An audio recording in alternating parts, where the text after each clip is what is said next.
Hi guys, this is Ranjit, and in this video we'll have a look at the Xiaomi 13 Pro smartphone. And I got this is a review note guys, and I got this just about 1.5 days ago.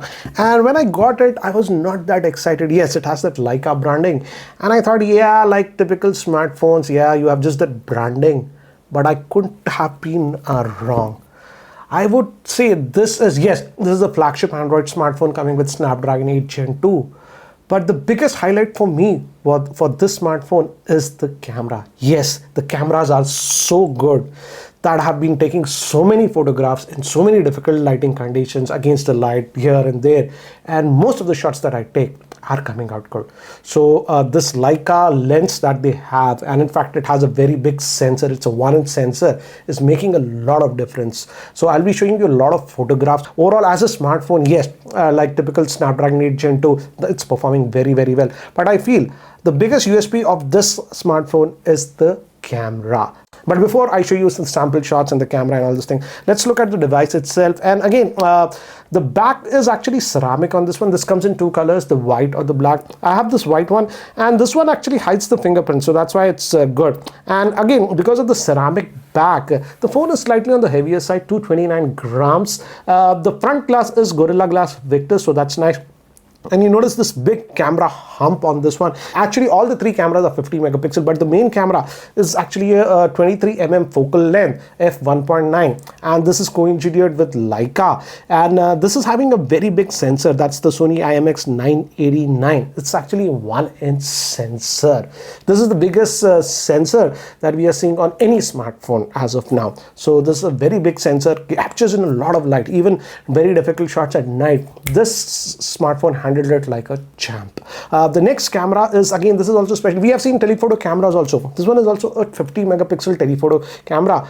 But yes, of course, it has OIS, and the primary also has OIS. But apart from OIS also, this has something actually they call as floating lens. So yeah, with OIS also, you can actually take macro shots, and the lens actually physically moves inside for making it possible, and you could get some very interesting shots. And of course, we also have the 50 megapixel, that's ultra wide. So all the three cameras are very functional. Moving to the screen, again, it's a very good quality screen that you're getting on this one. It's a 6.7-inch screen that we are having. And guys, what I'll do is I'll have all the specs over here so that you get a brief idea. And again, as you can see from the spec, this is a true flagship that you're getting. The screen quality is very good. Of course, it's a LTPO screen, LTPO3, but this is a E6 AMOLED. This is the latest one. That's why it's very power efficient, and it can actually automatically change the refresh rate between 1 Hz to 120. That's why I think so.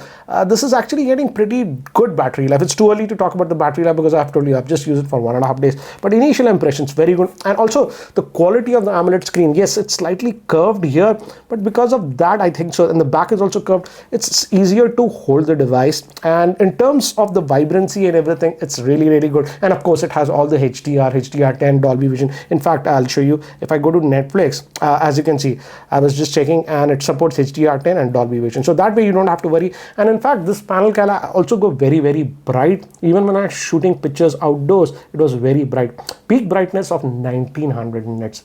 If I recall, this is the highest for any Android smartphone as of now. And this out of the box comes with a MIUI. As you can see, out of the box, this comes with Android 13. So that's a good thing. The Xiaomi is going to give next 3 Android upgrades to this one, and next 5 years of security update.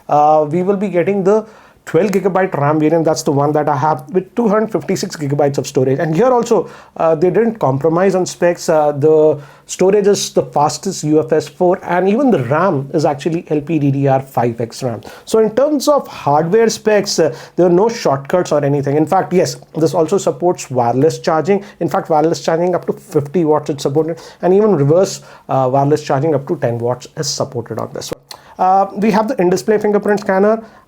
It's very fast, again, typical, and I didn't have any issues with the same. Coming to, yes, of course it's a Xiaomi phone, so you have Xiaomi specific apps. And again, if you look at the top, we still have that IR blaster also on this one. This actually event is for the speaker. Again, the stereo speakers are pretty good on this one, and the build quality is good. This entire chassis is also made up of metal, so in terms of build quality, I have no issues. I noticed some bloatware. Netflix was also pre-installed on this one, and also these were some of the extra apps apart from the standard Xiaomi apps that you see. So that's what it is. And again, I noticed some improvements with this MIUI 14, I would say, but this video will become very, very big. What I'll do is, if you guys really want, I'll try to make a dedicated video later on for the MIUI 14 and some of the optimizations that were done. You also do get this 120 watt charger within the box, and it charges really, really quickly. Xiaomi is claiming that it'll charge fully in just 19 minutes. So that way it's very fast. You also get this TPU case in this one. So that's what we get. Again, somebody who's buying this smartphone will buy for the camera. He's a camera enthusiast. He wants the best of the best camera. And again, this is the standard interface that you get, and again, it's very fast. Snapdragon 8 Gen 2. This 2X is also using the main sensor, and the first thing you notice is that when you get this smartphone, you have to click this and you have to select between Leica Vibrant or Leica Authentic. Leica Authentic is the realistic colors it will give you. I liked it little. I personally feel that most of you would like the slightly vibrancy, so I shot most of the pictures in the Leica Vibrant, but you can easily just switch here. And again, as expected, has a lot of modes. You have a full dedicated pro mode also. If you know what you're doing, you can actually use that. In the portrait mode, by default, yes, it will go to that 3.2x mode. But if you click on this one, here are the different modes. And this is the first one is the black and white mode. And if you have used any Leica camera, they are the masters in black and white photography. This is actually using a 35mm focal length. And I'll show you some of the sample shots that came out with the black and white mode. Then we also have this swirly bokeh mode. This is actually 50mm focal length on a camera. And then of course we have the portrait, which is actually a 75mm focal length. And we have this again, one more soft focus mode. This is actually using 90mm focal length. And again, guys, these are not just filters or something. Leica has worked on these filters, and actually it does make a difference. Let me actually show you the sample shots that I have taken with this device. This was shot with the main lens, that's 23mm, which has that 1-inch sensor. And if you notice, you have that natural background blur with this one because of that 1-inch sensor. Also, the dynamic range, if you notice, is excellent. This was directly shot against the sun. Super difficult shot. I thought my wife's face will be totally blacked out, but the HDR did its magic. Again, the portrait shots come out really, really good. This is a regular shot. This was that portrait 3.2x zoom. This was 50mm shot. And again, this is the black and white mode in the portrait mode. And I don't know, it's that black and white pictures have that magic essence towards it. These were taken in indoor conditions, and here also the black and white shots came out good. The regular portrait shots also come out incredibly well, as you can see with these sample shots. Human skin tones are produced very well with this smartphone. This was a regular shot, and this was that close-up macro. Again, this was a regular shot, and this was ultra-wide. Ultra-wide also does a good job. Again, one more example, regular shot, and this is ultra-wide at night. Coming to pictures shot at night, the 1-inch sensor is definitely helping, and if you notice, the pictures even at night conditions actually come out very good. In fact, actually it surprised me with its photography that I could get at night. This was the regular shot, but we can also use the zoom lens to get macro shots like this, and you also have that natural background blur with the same. Moving to the 32 megapixel selfie, these were taken in the normal mode, and these were taken in the portrait bokeh mode. Recording it with the front facing camera, and the front facing camera for some reason is capped to max of 1080p. I hope with the software update they enable 4K recording, because the smartphone is fully capable, and the audio is also being recorded via the same. And looks like we also have EIS because I'm moving around. And then also, as you notice, the footage is very, very stable. Recording this video with the rear-facing camera of the Xiaomi 13 Pro, and we are recording in 4K. We can also record in 8K, but I feel 4K is more practical. I'll just move, and I'm following the sun is actually facing me, so maybe the HDR is doing its job.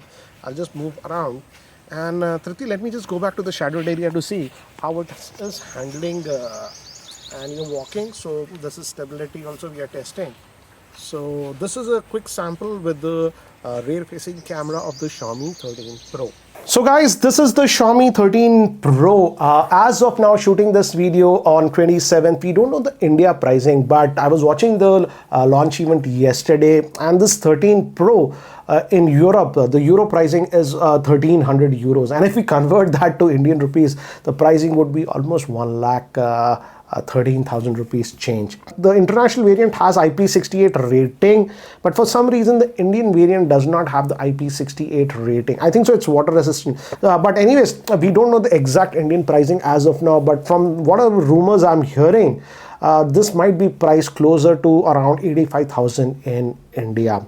And yes, it certainly looks on the premium side. Yes, it's a premium smartphone, but as I've told you, this is a smartphone for people for whom camera quality is the highest concern. Let's see how Xiaomi India prices this Xiaomi 13 Pro in India. The Amazon India page is already live.